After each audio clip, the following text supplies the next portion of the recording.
बोले शंकर भगवान की जय। संक्षिप्त स्कंद पुराण श्रीमद् भागवत महात्म्य। परीक्षित और वज्रनाभ का समागम। शांडिल्य मुनि के मुख से भगवान की लीला के रहस्य और वज्रभूमि के महत्व का वर्णन। महर्षि व्यास कहते हैं, जिनका स्वरूप सच्चिदानंद घन है, जो अपने सौंदर्य और माधुर्य यादि गुणों से सबका मन अपनी ओर आकर्षित कर लेते हैं और सदा सर्वदा अनंत सुख की वर्षा करते रहते हैं, जिनकी ही शक्ति से इस विश्व की उत्पत्ति, स्थिति और प्रलय होती है, उन भगवान श्री कृष्ण को हम भक्ति रस का आस्वादन करने के लिए नित्य निरंतर प्रणाम करते हैं। नैमिषारण्य क्षेत्र की बात है। श्री सूत जी स्वस्थ चित्त से अपने आसन पर बैठे हुए थे। उस समय भगवान की अमृतमय लीला कथा की रस की उसके सरसा संवादन में अत्यंत कुशल शौनक आदि ऋषियों ने सूत जी को प्रणाम करके उनसे यह प्रश्न किया। ऋषियों ने पूछा, सूत जी, धर्मराज युधिष्ठिर जब मथुरा मंडल में अनिरुद्ध नंदन वज्र का और हस्तिनापुर में अपने पुत्र परीक्षित का राज्याभिषेक करके हिमालय पर चले गए, तब राजा वज्र और परीक्षित ने कैसे कैसे कौन कौन सा कार्य किया। सूत जी बोले, शौनक आदि ब्राह्मणचर्या और ब्रह्म ऋषियों, जब धर्मराज युधिष्ठिर आदि पांडवगण सर्वाग और सर्गरोहण के लिए हिमालय पर चले गए, तब सम्राट परीक्षित एक दिन मथुरा गए। उनकी इस यात्रा का उद्देश्य इतना ही था कि वहां जाकर वज्रनाभ से मिलजुल आए। तब वज्रनाभ को यह समाचार मालूम हुआ कि मेरे पिता तुल्य परीक्षित मुझसे मिलने के लिए आ रहे हैं। तब उनका हृदय प्रेम से भर गया। उन्होंने नगर से आगे बढ़कर उनकी अगवानी की, चरणों में प्रणाम किया और बड़े प्रेम से उन्हें वे अपने महल में ले आए। वीर परीक्षित भगवान श्री कृष्ण के परम प्रेमी भक्त थे। उनका मन नित्य निरंतर आनंद घन श्री कृष्ण चंद्र में ही रमा रहता था। उन्होंने भगवान श्री कृष्ण के प्रपौत्र वज्रनाभ का बड़े प्रेम से आलिंगन किया। इसके बाद अंतपुर में जाकर भगवान श्री कृष्ण की पत्नियों को नमस्कार किया। श्री कृष्ण पत्नियों ने भी सम्राट परीक्षित का अत्यंत सम्मान किया। वे सब आराम से बैठ गए। तब उन्होंने वज्रनाभ से यह बात कही। राजा परीक्षित ने कहा, तुम्हारे पिता और पितामहों ने मेरे पितामह को बड़े बड़े संकटों से बचाया है। मेरी रक्षा भी उन्होंने ही की है। वज्रनाभ बोले, महाराज, आप मुझसे जो कुछ कह रहे हैं वह सर्वथा आपके अनुरूप है। आपके पिता ने भी मुझे धनुर्वेद की शिक्षा देकर मेरा महान उपकार किया है, इसलिए मुझे किसी बात की तनिक भी चिंता नहीं है, क्योंकि उनकी कृपा से मैं क्षत्रियोचित शूरवीरता से भली भांति संपन्न हूँ। मुझे चिंता है तो केवल एक बात की, सचमुच वह बहुत बड़ी चिंता है। आप उसके संबंध में कुछ विचार कीजिए। वह चिंता यह है कि यद्यपि मैं मथुरा मंडल के राज्य पर अभिषेक करना चाहता हूँ, तथापि मैं यहाँ निर्जन वन में ही रहता हूँ। इस बात का मुझे कुछ भी पता नहीं कि यहाँ की प्रजा कहाँ चली गई, क्योंकि राज्य का सुख तो तभी है जब प्रजा रहे। जब वज्रनाभ ने परीक्षित से यह बात कही, तब उन्होंने वज्रनाभ का संदेह मिटाने के लिए महर्षि शांडिल्य को बुलवाया। ये वही महर्षि शांडिल्य पहले नंद आदि गोपों के पुरोहित थे। परीक्षित का संदेश पाते ही महर्षि शांडिल्य वहां आ पहुँचे। वज्रनाभ ने विधि पूर्वक उनका स्वागत सत्कार किया और वे एक ऊंचे आसन पर विराजमान हुए। वे उनको सांत्वना देते हुए कहने लगे।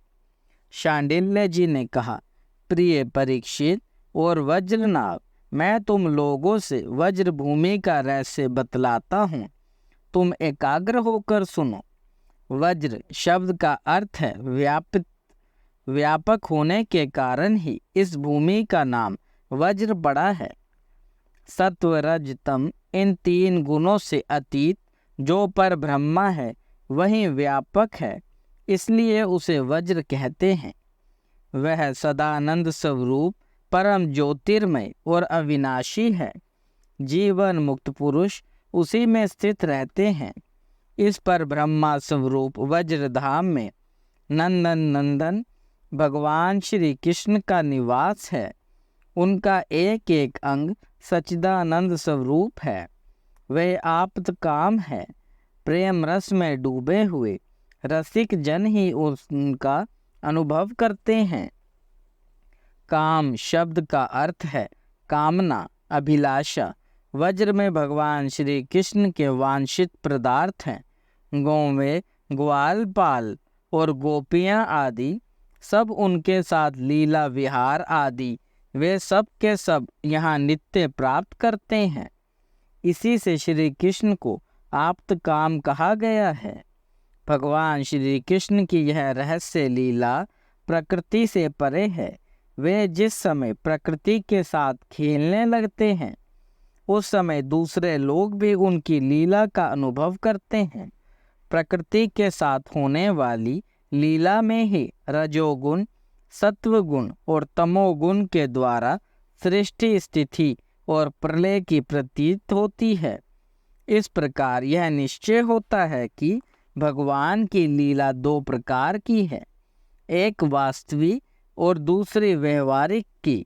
वास्तविक लीला स्वयं संदेह है, उसे स्वयं भगवान और उनके रसिक भक्तजन ही जानते हैं। जीवों के सामने जो लीला होती है वह व्यवहारिक की लीला है। वास्तविक लीला के बिना व्यवहारिक की लीला नहीं हो सकती, परंतु व्यवहारिक की लीला का वास्तविक लीला के राज्य में कभी प्रवेश नहीं हो सकता। तुम दोनों भगवान की जिस लीला को देख रहे हो यह व्यवहारिक लीला है। यह पृथ्वी और स्वर्ग आदि लोक इसी लीला के अंतर्गत हैं।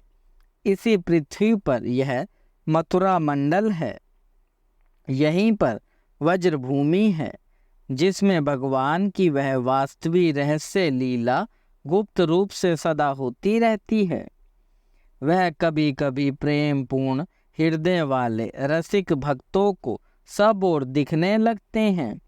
कभी 28वें द्वापर के अंत में जब भगवान की रहस्य लीला के अधिकारी भक्तजन यहाँ एकत्रित होते हैं, जैसा कि इस समय भी कुछ काल पहले हुए थे, उस समय भगवान अपने अंतरंग प्रेमियों के साथ अवतार लेते हैं। उनके अवतार का यह प्रयोजन होता है कि रहस्य लीला के अधिकारी भक्तजन भी अंतरंग परिकरों के साथ सम्मिलित होकर लीला रस का आस्वादन कर सके। इस प्रकार जब भगवान अवतार ग्रहण करते हैं उस समय भगवान के अभिमत प्रेमी देवता और ऋषि आदि भी सब और अवतार लेते हैं। अभी अभी जो अवतार हुआ था उसमें भगवान अपने सभी प्रेमियों की अभिलाषाएं पूर्ण करके अब अंतर्ध्यान हो चुके हैं। इससे यह निश्चित हुआ कि यहाँ पहले 3 प्रकार के भक्तजन उपस्थित थे। ऐसा मानने में तनिक भी संदेह के लिए गुंजाइश नहीं है। उन तीनों में प्रथम तो उनकी श्रेणी है जो भगवान के नित्य अंतरंग पार्षद हैं, जिनका भगवान से कभी वियोग होता ही नहीं। दूसरे वे हैं जो एकमात्र भगवान को पाने की इच्छा रखते हैं, उनकी अंतरंग लीला में अपना प्रवेश चाहते हैं। तीसरी श्रेणी में देवता आदि हैं। इनमें से जो देवता आदि के अंश से अवर्तनीय हुए थे उन्हें भगवान ने वज्र भूमि से हटाकर पहले ही द्वारका पहुंचा दिया था। फिर जब ब्राह्मणों के शाप से यदुवंश का संहार करने के लिए सामंब के पेट से मूसल प्रकट हुआ और उस मूसल के चूरे से प्रभास क्षेत्र में एरका नाम की घास उत्पन्न हो गई, उस समय परस्पर कलह होने पर भी सभी यदुवंशी उन एरकाओं से एक दूसरे को मारकर मर गए। इस प्रकार भगवान ने उस मूसल के मार्ग से यदुकुल में उत्पन्न हुए देवताओं को स्वर्ग में भेजकर पुनः अपने अपने अधिकार पर स्थापित कर दिया तथा जिन्हें एकमात्र भगवान को ही पाने की इच्छा थी उन्हें प्रेमानंद स्वरूप बनाकर श्री कृष्ण ने सदा के लिए अपने नित्य अंतरंग पार्षदों में सम्मिलित कर लिया। जो नित्य पार्षद हैं वे यद्यपि यहाँ गुप्त रूप से होने वाली नित्य लीला में सदा ही रहते हैं, परंतु जो उनके दर्शन के अधिकारी नहीं है ऐसे पुरुषों के लिए वे भी अदृश्य हो गए हैं। जो लोग व्यवहारिक लीला में स्थित हैं वे नित्य लीला का दर्शन पाने के अधिकारी नहीं है, इसलिए यहाँ आने वाले को सब और निर्जन वन सूना ही सूना दिखाई देता है, क्योंकि वे वास्तविक लीला में स्थित भक्तजनों को देख नहीं सकते। इसलिए वज्रनाभ तुम्हें तनिक भी चिंता न करनी चाहिए।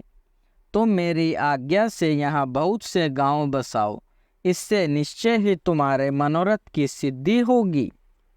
भगवान श्री कृष्ण ने जहाँ जैसी लीला की है उनके अनुसार उस स्थान का नाम रखकर तुम अनेकों गांव बसाओ और इस प्रकार परम उत्तम वज्र भूमि का सम्यक प्रकार से सेवन करते रहो। गोवर्धन, दीर्घपुर, डिग, मथुरा, गोकुल, नंदगांव और बरसाना आदि में तुम्हें अपने लिए छावनी बनवानी चाहिए और उन स्थानों में रहकर भगवान की लीला के स्थल नंदी पर्वत, कंधार, सरोवर और कुंड तथा कुंज वन आदि का सेवन करते रहना चाहिए। ऐसा करने से तुम्हारे राज्य में प्रजा बहुत ही संपन्न होगी और तुम भी अत्यंत प्रसन्न रहोगे। यह वज्रभूमि सच्चिदानंदमयी है, इसके कण कण में भगवान श्री कृष्ण रम रहे हैं, अतः तुम्हें हर तरह से प्रयत्न पूर्वक इस भूमि का सेवन करना चाहिए। मैं आशीर्वाद देता हूँ, मेरी कृपा से भगवान की लीला के जितने भी स्थल हैं सबकी तुम्हें ठीक ठीक पहचान हो जाएगी। वज्रनाभ, एक और बड़े महत्व की बात बतलाता हूँ। इस वज्र भूमि का सेवन करते रहने से तुम्हें किसी दिन उद्वज मिल जाएगी। फिर तो अपनी माताओं सहित तुम उन्हीं से इस भूमि का तथा भगवान की लीला का रहस्य भी जान लोगे। मुनिवर शांडिल्य जी ने दोनों को इस प्रकार समझा बुझाकर भगवान श्री कृष्ण का स्मरण करते हुए अपने आश्रम पर चले गए। उनकी बातें सुनकर राजा परीक्षित और वज्रनाभ दोनों ही बहुत प्रसन्न हुए।